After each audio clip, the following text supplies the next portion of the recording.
the creator experience. And now let's have a look at the new consumer experience because I've shown you some of the app, right? But let's just really focus on what those features mean, right?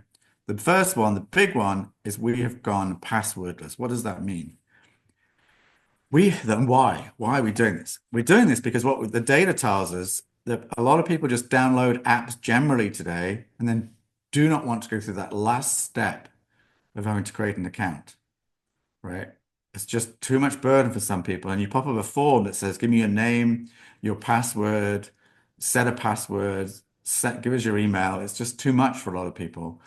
And so going passwordless means you don't have to do that. If you look at Netflix, you look at Audible, Spotify, they don't give you a pop-up form that we used to all fill in 3 to 5 years ago. They just ask for an email, then they give you a PIN and you're in, right? And with Deckible, that's exactly how it works. And it works the same on .com. On the website, you can get in, you log in from Monday, you'll be able to log into Deckible.com with the PIN, and you'll see that you just put in the email. It'll send you an email with the PIN. You paste the PIN into there, or if you're on your mobile phone, you'll get the email to your phone, and you click on there's a link, and it will fill it in and open you up into the app. And once you're in the app, you don't need to.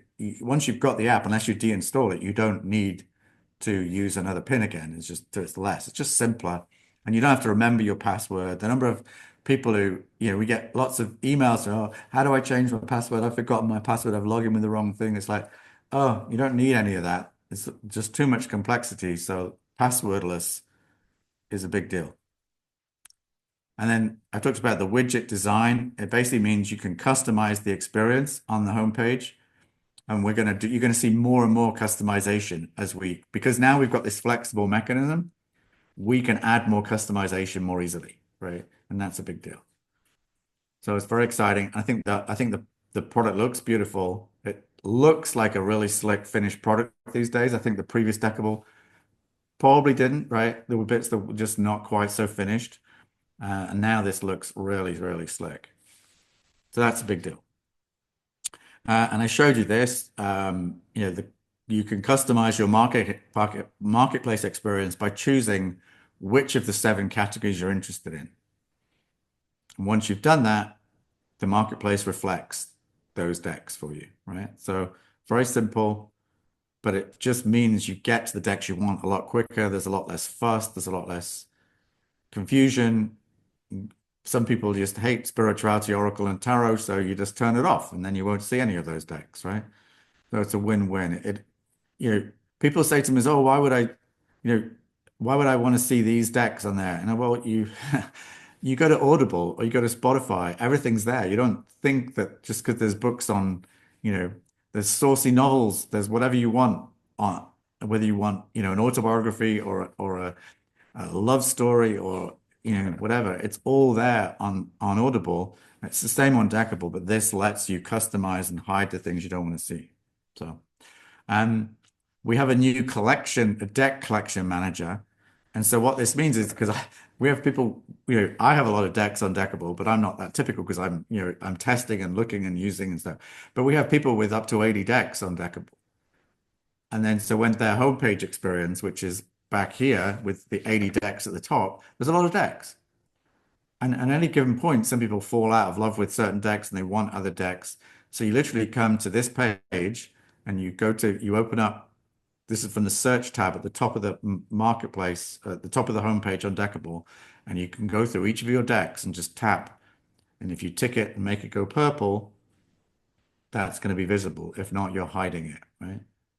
So it's a very powerful way of just simplifying your own Deckible experience, customizing it the way you want it. And you might hide a deck and then come back to it later, right? These are the 5 decks I want to work on at the moment. It's all there. And then you change your mind and you add new decks and you customize it as you go. Um, and I showed you this, but you're trialing decks for free for 3 days. You find the deck, click on trial, and you get to try the deck for free for 3 days, or you can buy it. And you're going to see us offering incentives to people.